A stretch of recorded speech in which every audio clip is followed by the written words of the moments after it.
Hello guys, welcome to civil Mantra YouTube channel. तो आज हम पढ़ने जा रहे हैं अपनी यूनिट 5 का पार्ट 1, जिसमें हम कवर करने वाले हैं सोल ट्रेडर्स एंड पार्टनरशिप का टॉपिक, साथ ही साथ memorandum of association and article of association. ठीक है, तो शुरू करते हैं इस यूनिट का पहला टॉपिक, जो कि है सोल ट्रेडर्स। तो सोल ट्रेडर्स क्या होते हैं? देखो, सोल ट्रेडर्स वो सब लोग होते हैं जो कि अपना बिजनेस अकेले चलाते हैं। मतलब जो सिर्फ एक इंडिविजुअल जो पूरा बिजनेस ऑपरेट करता है, उसका पूरा कैसे वो बिजनेस स्टार्ट होगा, उसमें क्या क्या चीजें होंगी, क्या क्या उसका एक्सपेंडिचर हो गया, क्या क्या उसको इन्वेस्टमेंट करनी होगी, ये सारी चीजें अगर सिर्फ एक सिंगल पर्सन करता है, एक इंडिविजुअल करता है, तो उस पर्सन को हम लोग सोल ट्रेडर बोलते हैं। ठीक है, या फिर उसको सोल प्रोप्राइटरशिप भी बोलते हैं। तो ये वर्ड याद रखना, proprietorship. So a sole proprietorship, also known as a sole trader, is a straightforward business structure where one individual both operates and owns the entire business. तो जैसे मैंने बताया कि एक ही इंडिविजुअल होगा इसमें जो पूरे बिजनेस को ऑपरेट करेगा, और वो सिर्फ उस पूरे बिजनेस का, बोल सकते हो, उसका ओनर भी वही होगा। ठीक है, in this setup, there is no legal distinction between the owner and the business entity. Unlike other business forms, a sole proprietorship is not necessarily registered or incorporated. तो जो sole proprietorship होती है वो जरूरी नहीं है कि वो रजिस्टर हो। अब इस रजिस्टर का क्या मतलब है? बेसिकली अगर हम कोई कंपनी खोलते हैं या फिर हम कोई बिजनेस करते हैं, तो उस केस में हमें उस कंपनी को रजिस्टर करवाना पड़ता है, जिसको हम लोग बोलते हैं रजिस्ट्रेशन ऑफ द कंपनी, जो हम कंपनी एक्ट में पढ़ेंगे। लेकिन अभी के लिए समझ लो कि जो सोल प्रोप्राइटरशिप होती है, जरूरी नहीं है कि आप उसको रजिस्टर करवाओ, करवा भी सकते हो और नहीं भी करवा सकते हो। ठीक है, उसके बाद है, it is often considered an ideal choice for running a small or medium scale business due to its simplicity. और ज्यादातर लोग जिनको मीडियम लेवल पे कोई बिजनेस खोलना है या फिर स्मॉल लेवल पे कोई बिजनेस खोलना है, तो उस केस में वो मेरे सोल ट्रेडर्स ही कहलाते हैं। Many sole proprietors choose to operate under their personal name since there is no need to create a separate business or trade name. और ये जो सोल ट्रेडर्स होते हैं, ये ज्यादातर केस में अपने नाम को ही प्रेफर करते हैं, अपना बिजनेस नेम, क्योंकि इनको जरूरी नहीं है कि कोई अपना ब्रांड नेम बनाए, कोई ट्रेड नेम बनाए। ज्यादातर सोल ट्रेडर्स अपने नाम पे ही बिजनेस शुरू करते हैं। ठीक है, तो मुझे लगता है आप लोग को सोल ट्रेडर समझ में आ गया होगा। ऐसे सारे इंडिविजुअल्स जो अपना बिजनेस खुद ही ऑपरेट करते हैं, खुद ही वो ओनर होते हैं उस पूरे बिजनेस का। ठीक है, फिर आता है legal aspects and liabilities in a sole proprietorship are characterised by several points. ठीक है, तो इसमें कुछ लीगल एस्पेक्ट बताए हैं मेरे सोल ट्रेडर्स के, जैसे कि one crucial aspect of a sole proprietorship is the absence of legal formalities and a separate governing law. तो जैसे मैंने बताया कि यहाँ पर जो मेरा लीगल फॉर्मेलिटीज है, आप चाहो तो अपने बिजनेस को रजिस्टर करवा सकते हो और चाहो तो नहीं करवा सकते हो। ठीक है, नेक्स्ट पॉइंट है, the sole owner bears all the risk associated with the business. तो ये तो नॉर्मल सी बात है कि अगर एक ही पर्सन है जो पूरे बिजनेस को ओन कर रहा है, पूरे बिजनेस का ओनर वही है, तो जो भी रिस्क या फिर जो भी लॉस उस बिजनेस को होगा, वो सारा लॉस या वो सारे रिस्क मेरे बिजनेस के ओनर को लेने पड़ेंगे, या फिर वो जो सोल ओनर है उसी को लेने पड़ेंगे। ठीक है, Profits are solely enjoyed by the owner without having to share them with other stakeholder. और जैसे कि अब हम लोग पढ़ेंगे पार्टनरशिप, तो वहां पर पार्टनरशिप्स में जो भी आपको प्रॉफिट होता है, आपको अलग अलग पार्टनर्स में बांटना पड़ता है। लेकिन सोल प्रोप्राइटरशिप में ऐसा नहीं होता है। अगर आपने जो रिस्क लेना है, आपको जो लॉस होगा वो भी आपको अकेले ही होगा, और जो प्रॉफिट होगा वो भी आपको अकेले ही होगा। उस प्रॉफिट को आपको खुद ही एंजॉय करना है, उस प्रॉफिट को आपको किसी और स्टेक होल्डर्स के साथ शेयर नहीं करना है। ठीक है, Legally, the business and the owner are indistinguishable, lacking separate legal identities. तो जो मैंने बता दिया कि बिजनेस और जो ओनर है वो indistinguishable होते हैं, और यहाँ पर जो लीगल फॉर्मेलिटीज होती हैं उनकी कमी होती है। आप चाहो तो रजिस्टर करवाओ, चाहो तो मत करवाओ। The liability of a sole proprietor is unlimited, meaning the owner is personally responsible for all the business obligations and debt. तो जैसे मैंने बताया कि अगर उसको बिजनेस को सेटअप करने के लिए कोई कर्ज लेने की जरूरत पड़े, कोई डेप्ट लेने की जरूरत पड़े, या फिर जो भी ऑब्लिगेशंस हैं, वो जो सोल ओनर होगा वो खुद ही रिस्पॉन्सिबल होगा उसी सारी चीजों के लिए।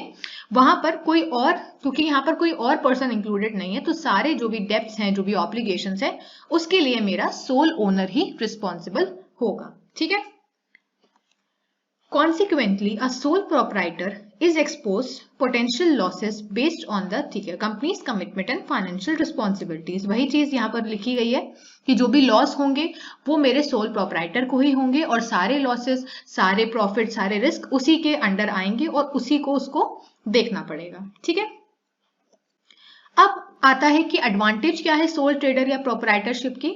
तो सबसे पहली जो एडवांटेज है वो है इजी एस्टैब्लिशमेंट। तो simple to establish with proprietor's identity serving as business legal identity. PAN and Aadhaar card of the promoter can be used for business identification. तो बेसिकली ये इजी एस्टैब्लिशमेंट इसलिए है क्योंकि जब हम लोग पार्टनरशिप की बात करते हैं, जब आपके बिजनेस में मल्टीपल लोग होंगे, मल्टीपल पार्टनर्स होंगे, तो उस केस में आपको अपने बिजनेस को बेसिकली उसको आपको फॉर्मेलिटी से रजिस्टर करवाना पड़ता है। लेकिन जो मेरा सोल ट्रेडर का कॉन्सेप्ट है या सोल प्रोप्राइटरशिप का कॉन्सेप्ट है वो इसीलिए एस्टैब्लिश करने में सिंपल है क्योंकि यहाँ पर सिर्फ प्रोप्राइटर की ही आइडेंटिटी से आप अपना बिजनेस खोल सकते हो। आपको लीगल फॉर्मेलिटीज बहुत ज्यादा करने की जरूरत नहीं है। ठीक है, और अपना आप पैन या आधार कार्ड भी यूज कर सकते हो। तो इसका एस्टैब्लिशमेंट पार्टनरशिप के कंपैरिजन में इजी हो जाता है। ठीक है, नेक्स्ट है मेरा easy operation. So smooth operation as there is only one person managing the entire business. The proprietor is the sole decision maker without external interference.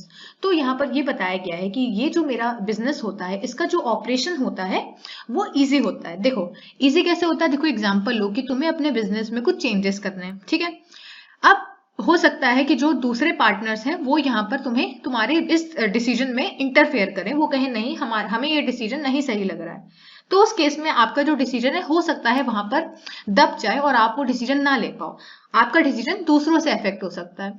लेकिन उसी तरह से दूसरे एस्पेक्ट में देखो कि सोल ट्रेडर में क्या होगा, सिर्फ एक पर्सन होगा जो ओनर होगा, वही पर्सन मेरा डिसीजन मेकर भी होगा। अगर किसी केस में उसको लगता है कि उसको इस बिजनेस में ये पर्टिकुलर एस्पेक्ट में कुछ चेंजेस करने हैं तो वो चेंजेस वो फ्रीली वहां पर कर सकता है, उसको किसी की वहां पर अप्रूवल लेने की कोई जरूरत नहीं है और यहाँ पर एक्सटर्नल इंटरफेरेंस भी नहीं होता है क्योंकि सिर्फ एक पर्सन इन्वॉल्व है यहाँ पर। अब क्योंकि लोगों का इंटरफेरेंस नहीं है तो जो भी ओनर है वो अपना काम, वो अपना ऑपरेशन स्मूथली कर सकता है। ठीक है, हाँ, तो हमारा थर्ड क्या हो गया, हमारा थर्ड हो गया प्रॉफिट। तो जैसे मैंने बताया कि जो सोल प्रोपराइटर होगा या फिर जो सोल ट्रेडर होगा, जो भी प्रॉफिट बिजनेस जनरेट करेगा वो प्रॉफिट मेरा सोल ओनर खुद ही इंजॉय करेगा, उसको किसी को उस प्रॉफिट को शेयर करने की जरूरत नहीं है। ठीक है, फोर्थ पॉइंट है मेरा taxation and compliance. So minimal taxation and compliance requirement for proprietorship firms. तो यहाँ पर जो भी टैक्सेशन होते हैं टैक्स से रिलेटेड और जो भी मेरी कंप्लायंस होती हैं वो कम से कम होती है मेरी सोल प्रोप्राइटरशिप के केस में। ठीक है, नेक्स्ट है मेरा confidentiality.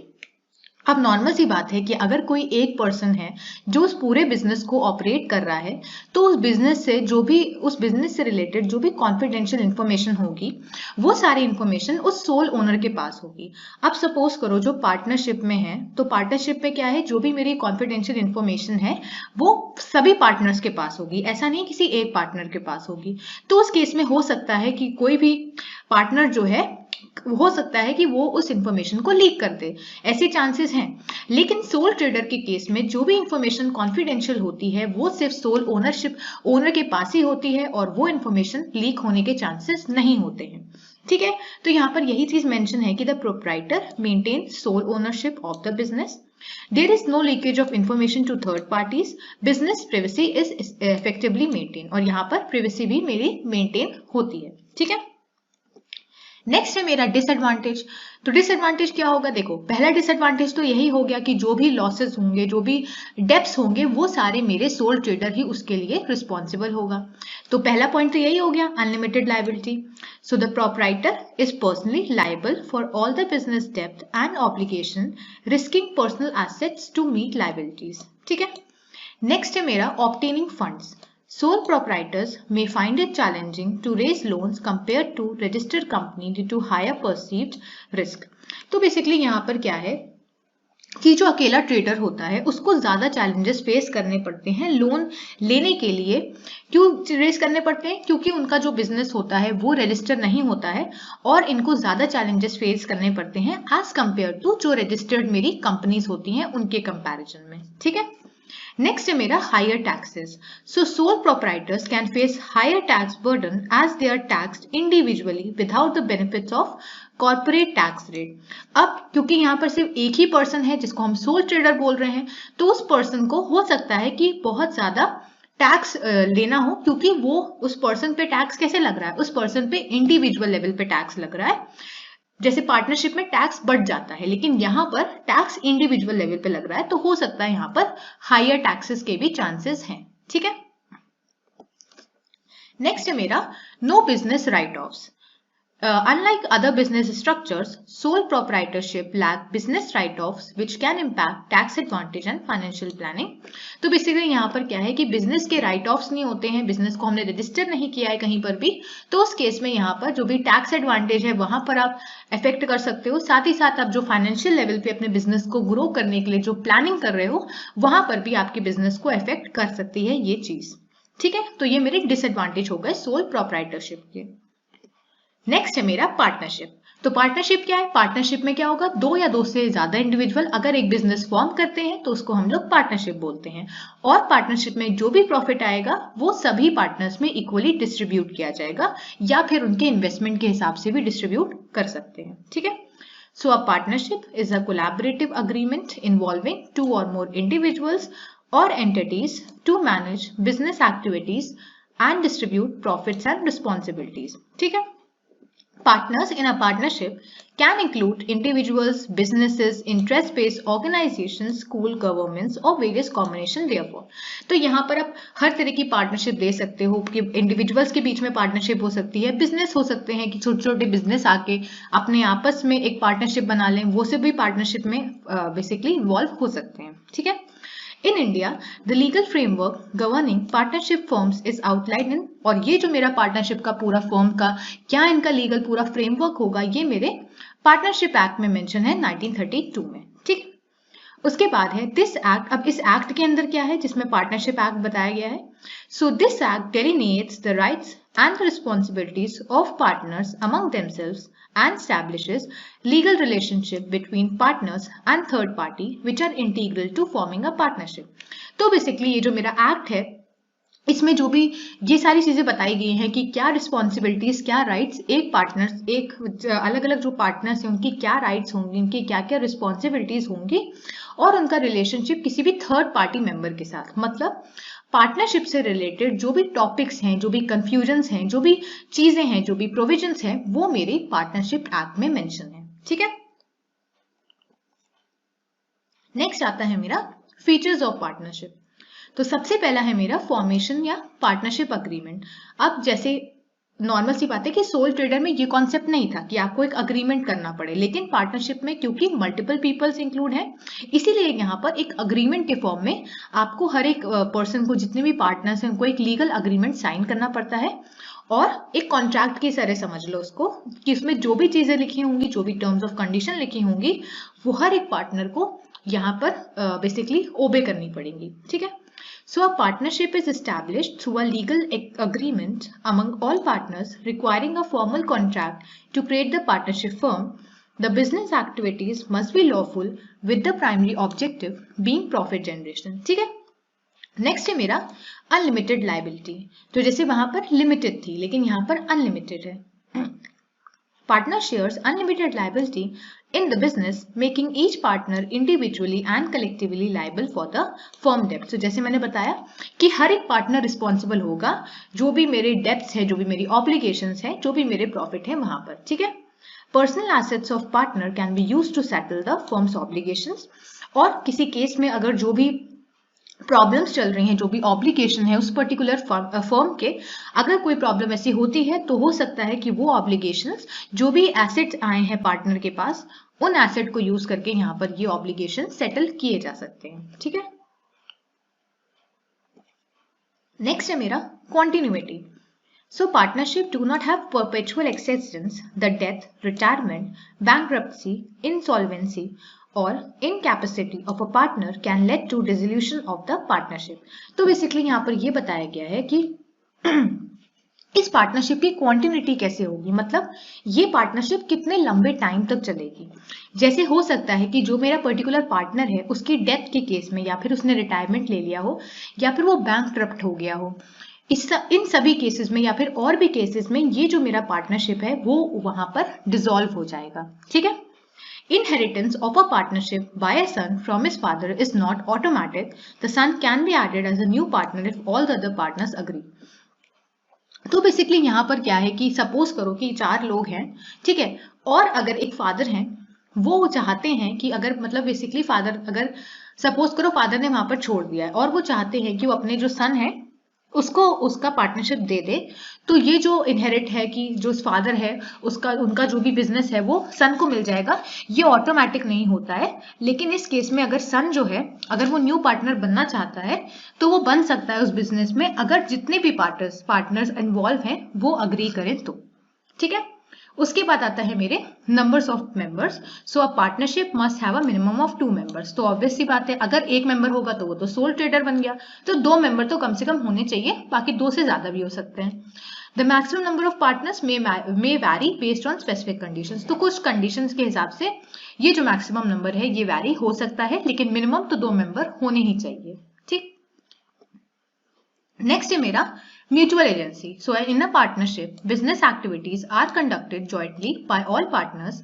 Alternatively, any partner can act on behalf of all partners representing the collective authority of partnership. तो अगर कोई भी पार्टनर है वो चाहे तो वो दूसरे पार्टनर के बिहाफ में यहाँ पर अपना एक्शन परफॉर्म कर सकता है, और इसको हम लोग म्यूचुअल एजेंसी बोलते हैं। So this mutual agency concept make each partner both an agent and a principal within the partnership structure. ठीक। नेक्स्ट है मेरा कि अब हमने देख लिया पार्टनरशिप क्या है, पार्टनरशिप की फीचर्स क्या है। अब देखते हैं कि कितने तरह के पार्टनर्स होते हैं। तो सबसे पहले जो पार्टनर होता है वो होता है एक्टिव पार्टनर। एक्टिव पार्टनर नाम से पता चल रहा है, एक्टिव मतलब कि इनका जो पार्टिसिपेशन होगा बिजनेस में वो एक्टिवली होगा, ये एक्टिव पार्टिसिपेशन रखेंगे बिजनेस में। तो वही चीज यहाँ पर मेंशन है, actively participates in the business operations and management of the firm, contributes capital, shares in profits and engages in daily activities. तो जो भी डेली एक्टिविटीज बिजनेस में आ रही हैं उन एक्टिविटीज में बेसिकली एक्टिव पार्टनर इंगेज होंगे। Has unlimited liability in partnership, जो मैंने बता दिया। नेक्स्ट है मेरे डोरमेंट पार्टनर। सो डोरमेंट का मतलब होता है जैसे जो बियर्स होते हैं, बेसिकली जो पोलर बियर्स होते हैं वो ठंड के समय डॉर्मेंसी में चले जाते हैं। डॉर्मेंसी का मतलब होता है स्लीपिंग कंडीशन में। तो जो डॉर्मेंट पार्टनर है उसी तरह से यहाँ पर जो डॉर्मेंट पार्टनर है उसको हम लोग स्लीपिंग पार्टनर बोलते हैं। और स्लीपिंग पार्टनर क्यों? क्योंकि रोज की जो एक्टिविटीज होती है बिजनेस की वो लोग यहाँ पर इन चीजों में एंगेज नहीं होते हैं, अपना कॉन्ट्रीब्यूशन नहीं दिखाते हैं, ये सिर्फ कैपिटल देते हैं बस, और इनका काम यहाँ पर डेली एक्टिविटीज में नहीं होता है। सो contribute capital and shares in profit without active involvement in management, bears unlimited liability in the partnership. ठीक है। नेक्स्ट है मेरा सीक्रेट पार्टनर। सीक्रेट पार्टनर कौन होगा? जो बाहर के लोगों से बेसिकली अनजान हो, लोग उसके बारे में ना जानते हो। So does not publicly represent the firm to external parties, participate in capital, profit management and share liability like other partner. तो बेसिकली ये सीक्रेट पार्टनर होते हैं, बेसिकली पब्लिकली लोगों को नहीं पता होते हैं, लेकिन हाँ ये उस पार्टनरशिप का हिस्सा होते हैं। ठीक है। नेक्स्ट है मेरा nominal partner. So provide the use of their name and associated goodwill to the firm, does not contribute capital or share in profit with unlimited liability in the partnership. तो basically ये सिर्फ अपना नाम देते हैं या फिर अपनी जो भी इनका गुडविल होता है वो ये बेसिकली फर्म को देते हैं। इनका एज सच कोई कंट्रीब्यूशन नहीं होता है उस फर्म की तरफ, ना ही कैपिटल में ना ही प्रॉफिट में, बस ये अपना नाम देते हैं उस बिजनेस को ग्रो करवाने के लिए। ठीक है। इसलिए इनको नॉमिनल पार्टनरशिप पार्टनर कहते हैं, क्योंकि इनका जो बेसिकली एंगेजमेंट है उस फर्म में वो नॉमिनल है। ठीक। नेक्स्ट है मेरा partner by estoppel. So presents themselves as a partner of the firm although not officially appointed as one. ठीक है। तो ये पार्टनर जो होते हैं ये अपने को ऐसा दिखाते हैं कि ये पार्टनर है, ऑफिशियली ये अपॉइंट नहीं होते हैं एज अ पार्टनर, लेकिन ये ऐसा दिखाते हैं कि ये पार्टनर है, और ये कुछ कुछ एक्चुअल पार्टनर्स की तरह ही होते हैं। ठीक है। नेक्स्ट आता है मेरा कि एडवांटेज क्या है पार्टनरशिप की। तो पहला क्या है? इजी टू स्टार्ट, आसान है इसको स्टार्ट करना। तो partnership forms are among the simplest business structure to establish. Starting a partnership firm only requires a partnership deed, allowing for quick initiation and sometimes on the same day. Compared to LLP registration, which can take about 5 to 10 working days, partnership have a quicker setup process. तो basically जो partnership अगर आपको setup करनी है तो ये बहुत ज़्यादा इजी होती है स्टार्ट करने में। आपको सिर्फ एक, जो मैंने बताया कि आपको सिर्फ एक कॉन्ट्रैक्ट को साइन करना पड़ेगा सभी पार्टनर्स को, और उस केस में आप इस पार्टनरशिप को फर्म को चला सकते हो। ठीक है, नेक्स्ट है मेरा decision making. So the decision making processes in a partnership firm can be swift due to absence of formal resolutions. Partners often have the authority to execute transaction on behalf of the firm without requiring unanimous consent, leading to faster action. तो जैसे मैंने बताया कि कोई भी partner चाहे तो वो दूसरे पार्टनर के बिहाफ में वहां पर एक्ट कर सकता है, तो इससे जो भी एक्शंस होंगे, जो भी डिसीजंस होंगे वो क्विक होंगे, वो टाइम टेकिंग नहीं होंगे। ठीक है, नेक्स्ट है मेरा रेजिंग फंड्स। तो वहां जो उसकी डिसएडवांटेज थी वो इसकी एडवांटेज है। तो यहाँ पर बेसिकली फंड्स जो लेना होता है वो आसान होता है। So have advantages in raising fund compare to proprietorship firms. Banks and financial institutions are more inclined to provide credit facilities to partnership firm over proprietorship firm. तो जो banks होते हैं वो partnership firms को ज्यादा privilege देते हैं as compared to proprietorship firms. ठीक है, उसके बाद है sense of ownership. So partners in a firm share a common goal and sense of ownership. This shared ownership foster a high level of accountability among partners and contributes to a motivated and conscious workforce. तो basically यहाँ पर क्या है कि जो भी ownership होगी, जो भी पार्टनर्स होंगे, उनका सिर्फ एक गोल होगा. क्या गोल होगा? अब ये गोल कोई भी हो सकता है, बिजनेस को बढ़ाना, बिजनेस को इतना प्रॉफिट दिलवाना या कुछ भी. ठीक है, तो ये जो पार्टनर्स होते हैं इनका सिर्फ एक ही कॉमन गोल होता है और सब अपने को ओनर ही मानते हैं, क्योंकि सब लोग इक्वली ही कंट्रीब्यूट कर रहे हैं अपना बिट उस फर्म को ग्रो करवाने के लिए. ठीक है, नेक्स्ट है मेरा इसकी डिसएडवांटेज. सो यहाँ पर है unlimited liability. So partners have unlimited personal liability for डेब्ट and obligation. Each partner action can expose all partners to liability increasing risk. तो बेसिकली यहाँ पर ये बताया गया है कि जो भी लॉस है, जो भी डेब्ट्स हैं, बेसिकली वो हर एक पर्सन उसके लिए रिस्पॉन्सिबल होगा. और यहाँ पर अगर एक पर्सन ने कोई भी एक्शन लिया, कोई भी ऐसी चीज करी जिससे बिजनेस को कहीं पर हार्म हो रहा है, तो उसकी जो लायबिलिटी है, उसका जो डेप्थ है, वो हर पर्सन को वहां पर उसका रिस्क बढ़ाएगा. ठीक है, तो हर पर्सन वहां पर रिस्पॉन्सिबल हो जाएगा. जैसे कि limited liability partnership LLP structures were introduced by the government to mitigate risk. इसी वजह से एलएलपी जो स्ट्रक्चर था वो बेसिकली मेरे गवर्नमेंट ने इंट्रोड्यूस किया, ताकि जो अनलिमिटेड लायबिलिटी का जो रिस्क है वो कम हो सके. ठीक है, उसके बाद है नंबर ऑफ मेंबर्स. तो जैसे मैंने बताया कि मिनिमम तो 2 होने चाहिए, मैक्सिमम कंडीशन पे बेस होता है. सो पार्टनरशिप फर्म्स लेकिन लिमिटेड होते हैं, कम से कम मैक्सिमम 20 मेंबर, इससे ज्यादा मेंबर नहीं हो सकते हैं. ठीक है, तो कम से कम 2, मैक्सिमम आपके 20 मेंबर्स हो सकते हैं. ठीक है, फिर है लैक ऑफ सेंट्रल फिगर. अब क्योंकि लैक ऑफ सेंट्रल फिगर क्यों है? क्योंकि यहाँ पर कोई एक ओनर नहीं है, यहाँ पर मल्टीपल ओनर्स हैं, मल्टीपल पार्टनर्स हैं. So collective ownership can lead to lack of clear leadership. तो यहाँ पर कोई एक लीडर नहीं होगा, सब लोग अपने को लीडर मानेंगे, सब लोग अपने पे लीडरशिप शो करेंगे. So absence of centralized decision making may result in directionless operation. So यहाँ पर क्योंकि एक कोई लीडर नहीं है, कोई ऐसा पर्सन नहीं है जो सबको गाइड कर सके, जो सबको बेसिकली वहां पर अपनी लीडरशिप एबिलिटी को शो कर सके, तो उस केस में यहाँ पर जो भी फर्म का जो भी प्रोसेस है वो वहां पर स्लो डाउन हो सकता है. ठीक है, नेक्स्ट है मेरा trust issues. So easy formation and minimal regulatory structure may lead to distrust among the general public. Lack of formal regulation can create uncertainty about the firm's stability and reliability. अब क्योंकि यहाँ पर जो formal regulations है वो नहीं हो रहे हैं, आपको सिर्फ एक फॉर्मल डीड पे साइन करना है, तो उस केस में जो भी नॉर्मल पब्लिक है, हो सकता है कि वहां पर उनके अंदर ट्रस्ट इश्यूज क्रिएट हो, और वो बेसिकली उनके दिमाग में ये चीज आ सकती है कि जो फर्म है ये स्टेबल नहीं है, ये कभी भी खत्म हो सकता है. ठीक है, वो केसेस मैंने बता दी कि कब ये जो पार्टनरशिप है ये खत्म हो सकती है. तो यहाँ पर ट्रस्ट इश्यूज मेरा 4th डिसएडवांटेज हो गया. नेक्स्ट है मेरा एब्रप्ट डिसोल्यूशन. जो मैंने बताया भी कि पार्टनरशिप जो है वो कभी भी खत्म हो सकती है, पार्टनरशिप फर्म कभी भी खत्म हो सकते हैं. हो सकता है कि जो पर्सन है वो बैंकक्रप्ट हो गया हो, या फिर उसकी डेथ हो गई हो, या फिर और सारे बहुत से cases. So partnership firm face dissolution upon the death or insolvency of a partner. Sudden dissolution can disrupt business operations and continuity, affecting stakeholders and employees. तो जो भी employees हैं वहाँ के, जो भी stakeholders हैं, या फिर जो other partners हैं, वो एक partner की अगर problem हो गई तो उस केस में वो partnership firm बंद हो जाएगा, उसका dissolve हो जाएगा वो, और उससे सबको effect होगा, सबको उसका basically effect झेलना पड़ेगा. ठीक है, तो ये इसकी 5th disadvantage हो गई. इसी तरह से मेरा सोल ट्रेडर और पार्टनरशिप का पूरा टॉपिक खत्म होता है। आई होप आप लोगों को समझ में आया होगा। अगर समझ में आया है तो वीडियो को लाइक करें, शेयर करें और चैनल को सब्सक्राइब करें। Thank you. नेक्स्ट है मेरा प्रॉफिट